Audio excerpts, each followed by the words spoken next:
Right. Thank Laura you. McGhie, serious business, sport. Yes, What's happening? serious business. We're all serious over here. Thank you very much. Well, I'll be speaking to Julie in just a second because Glasgow City are edging closer to the Women's Champions League quarter-finals after beating Brøndby in Denmark 2-0 in the first leg of their tie. Well, the former Glasgow City and Scotland striker Julie Fleeting is with me to reflect on what could be a crucial win for City. Julie, given where they were a year ago, losing 8-0 to Barcelona, how significant is this win today? It's a massive win for them tonight. I think the draw has been a lot kinder to them this season. I think to play Barcelona last season in the last 16 was a really tough tie to get, but it's definitely been a lot kinder to them.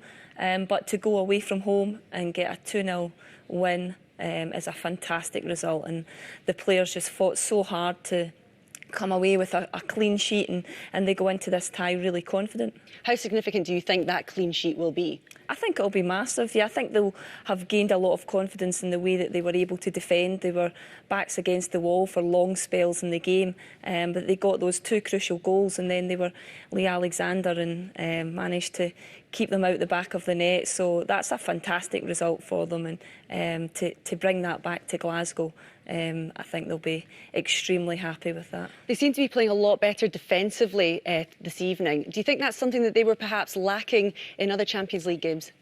Definitely when you look at the 8-0 across the two legs against Barcelona, but they have an awful lot of experience throughout their team. They have players who have now played in the World Cup, and they'll have gained an awful lot from that and during the summer. They've got exciting young players coming through. Sam Kerr, who we've seen get the first goal, she's a great kind of asset to have in your team, and the mixture that they have this season I think is working for them, and they're continuing to go from strength to strength.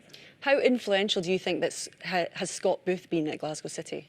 Scott's been fantastic. When he came in, they were already a very successful club, and I think that's a really difficult job to take on. There's an awful lot of pressure there to keep them at the top, and the fact that they have been able to continue to win the league under Scott.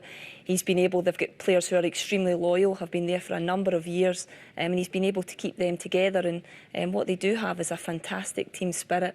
Right through their squad, all the way from their younger players and their youth teams right through, and Scott's been instrumental in that.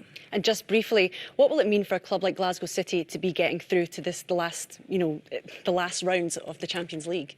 They'll be in among to us, Julie. Well, Scotland's football team may be struggling in their efforts to reach Euro 2020, but it's a different story for the younger sides. The under-19s booked their place in the next round of qualification for the age grade European Championships last night with a win over Germany. Kerardine Idsan has more. News. Head coach Robbie Neilson has agreed a 2-year contract extension at Scottish Championship leaders Dundee United. Neilson, who arrived on an 18-month deal last October to replace Shaba Laszlo, is now tied down until 2022. Now, fans will be able to watch Celtic in the Europa League match against Lazio in Rome after UEFA ruled to sanction a partial stadium closure for the racist behaviour of their fans instead of a full stadium closure. That's £100. British heptathlete Katerina Johnson-Thompson has made the shortlist for World Athlete of the Year award. She won her first global outdoor title. That was a bit of a tongue Katerina Johnson-Thompson. Easy for you, Exactly. Thanks, I tell you what, talking people we're going to hear more of. Billy Gilmore's a talent, isn't he? I hadn't seen that absolutely. footage Fancy before. footwork. Very down to earth as well. One to watch. Keep an eye on him. And talking people